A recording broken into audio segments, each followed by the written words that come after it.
Welcome back, all you lovely people. Are you ready to talk about rights? I told you it's going to be a ride, so put your seatbelts on, get ready, buckle up, here we go. And to get us started on this fun little ride here, I always like to have us just pause and think, what does it mean to have rights? What does that even mean? Because we say things like this or hear it all the time where people say, I have my rights, I know my rights. And yeah, these claims are not unusual. We do hear them. And indeed, when I'm teaching this course in a classroom, because we get that interaction back and forth as I'm talking, we're going through stuff. But a student at some point within the first couple of weeks of class one student will eventually say, I have a right to whatever. They'll say they have a right to this, they have a right to that, whatever that is. And I always pause at that moment because, being a philosopher is all about just asking silly questions. But maybe this isn't so silly, though. I'll always turn to them and say, well, what do you mean? What is a right? And they'll just stare at me like frogs are coming out of my ears or something, just like baffled that I would ask such a question. And they usually respond something like, look, no, it's a right to, and then whatever it was, it's a right. And I'm like, I know, you already said it's a right. I understand that you think you have a right to this thing, but what do you mean by a right? And I think when you're confronted with that, it might seem at least, a little difficult. What is this thing? Because I'm sure you all believe you have rights to things. I have no doubt.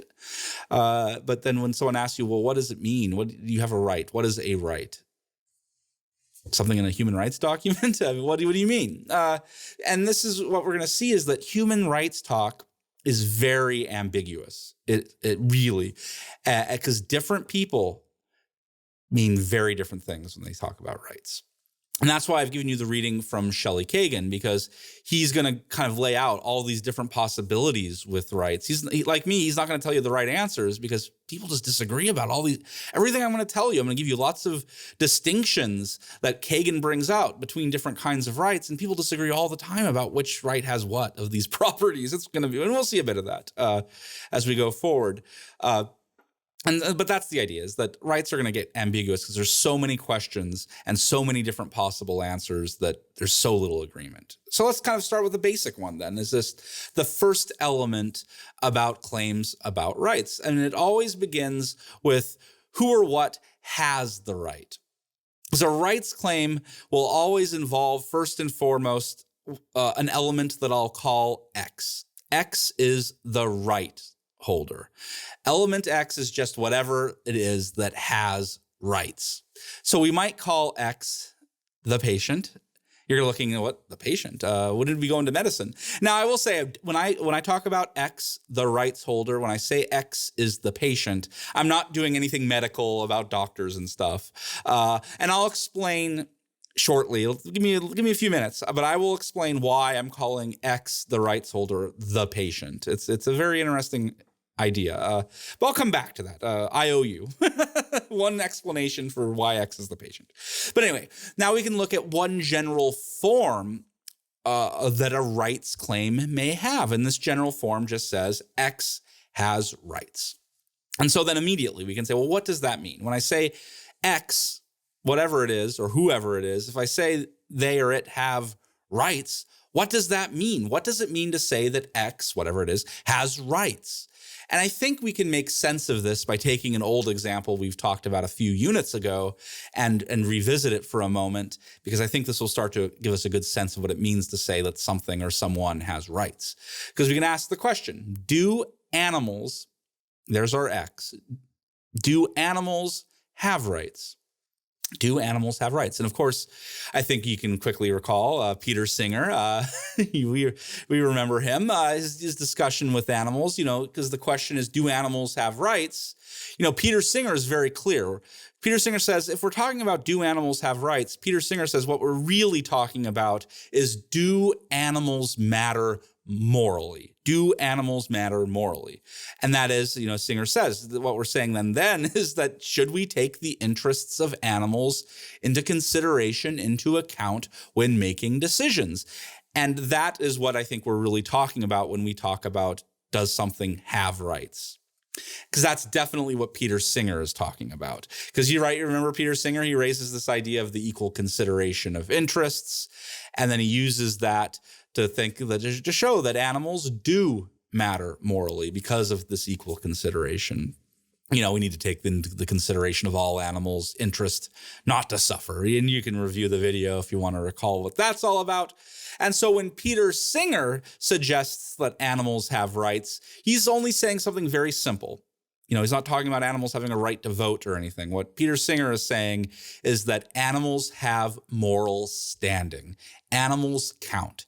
Animals matter. That's all he seems to be saying here, right? He thinks that just showing that he thinks is hard enough, much less about anything else beyond that. So I think that helps us understand that discussion we've had already.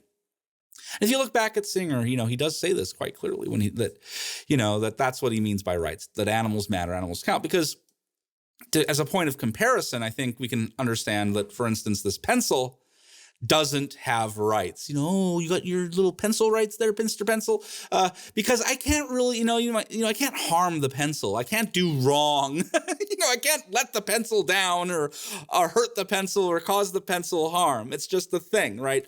If I break this pencil in half, I won't. I was tempted to there for a minute, you saw. But if I damage or break this pencil, I haven't done harm to the pencil. Now, maybe I've done harm to people, like the owner of the pencil. If this is my wife's pencil and I break it, maybe I've done her harm, but I haven't harmed the pencil itself. Because the pencil, it's just a pencil. It's a thing. Because the idea is, if we go back to animals, if I harm a cat, if you kick a cat, don't kick a cat. Come on. That's not nice.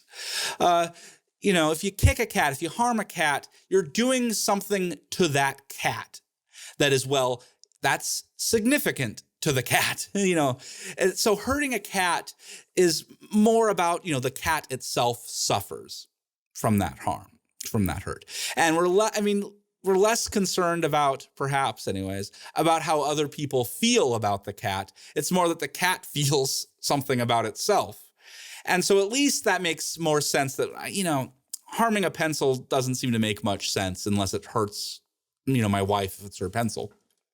But harming a cat, even if it's a cat that, is homeless and doesn't have an owner, that's a very sad cat. And that makes me sad.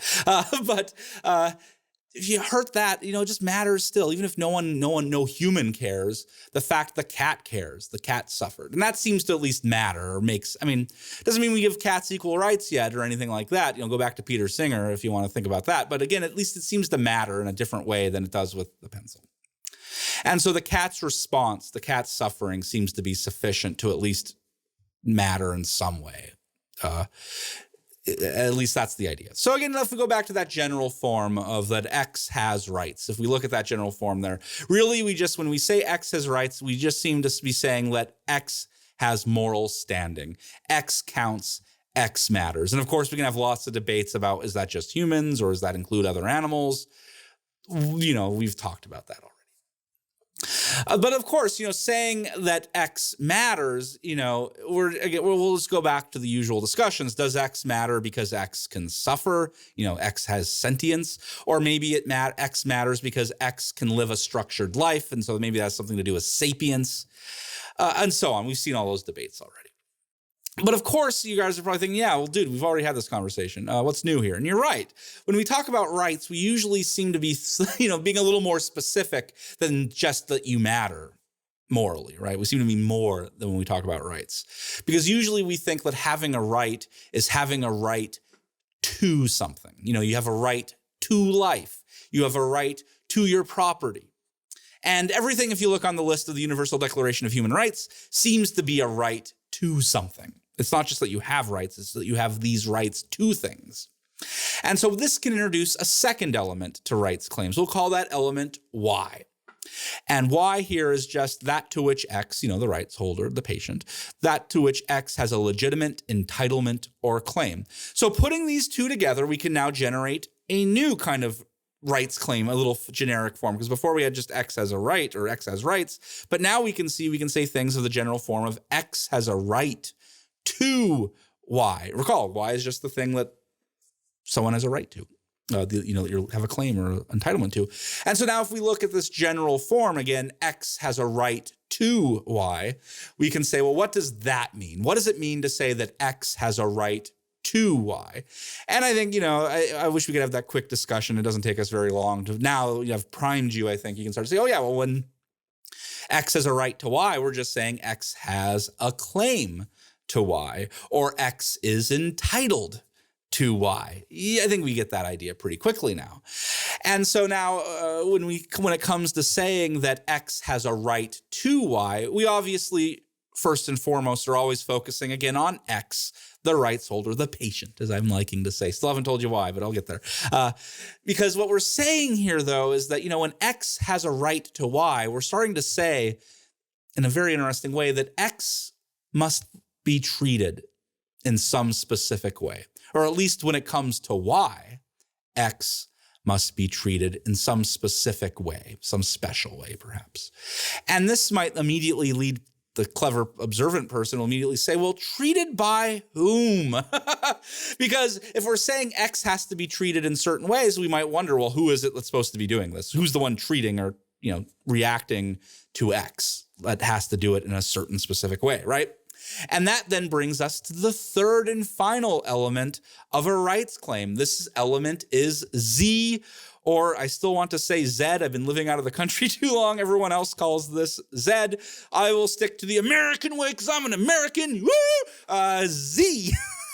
Well, I'll probably say Z now and then. When I say Z, I mean Z. And Z here, as we can see, let's go back, is the deliberating agent who must respect the right of X to Y. So in other words, we're seeing that this deliberative agent, the Z, must see the rights of X as moral considerations that should govern, how Z treats X. I'll say that again. Again, if this idea of now, if you have a right to something, if X has a right to something, then there has to be some Z who has to see those rights that you have as moral considerations that govern how they're going to treat you. Does that make sense? I hope. I know it's a little tricky at times, but now I'm calling Z, the deliberating agent. And by agent, I just mean someone or something, because you'll note there, I do say that the deliberating agent, it could be a person, but it could also be like the government or other kinds of institutions. It's just someone or something that's making a decision or deciding how to act. And now, by calling Z, oh man, I'm doing it. Calling Z the agent, now you can start to see why I call X the patient, because we have agents and we have patients. Now, Z is the agent because Z is acting in certain ways, and X is the patient because X is affected by Z's actions. So patient here just means someone or something that is affected by the decisions of someone or something else. So the agent acts and the patient is the one, who's affected by that. So obviously this isn't only about medicine, it's about a lot of things. So a patient in this sense is just anyone affected by a decision. And so just again to flesh it out one last time is that you, I assume, have a right to your property. You are X, you are the patient, the person who's affected by other people when it comes to your property. So Y now is that right you have to your property. And me, I'm Z, I'm the deliberating agent. And so the idea is that as the Z, the deliberating agent, my decisions have to respect your right to your property. And so this example also shows this very important point we've actually seen now a few times, is that rights typically correlate with duties. That is, if X has a right, then there must be a Z somewhere who has a duty or obligation to respect that right, to respect X's right. And so again, if you have a right to something, then there has to be someone somewhere who has a duty or an obligation to respect that right. Otherwise, it's not clear what your right is good for, right? If it's not actually, affecting other people in some way. And again, this idea shouldn't be new to us. We saw this in the work of John Stuart Mill. He says this exact same thing about rights correlating with duties. This was back when he was talking about perfect duties, because those are the ones that correlate with rights. Perfect duties do. He's talking about rights and justice. You can, in any case, we've seen this idea now a few times. And so all I've been trying to do in this discussion is trying to make things a little more precise about the nature of rights, because we can see three elements to a rights claim now: X, Y, and Z.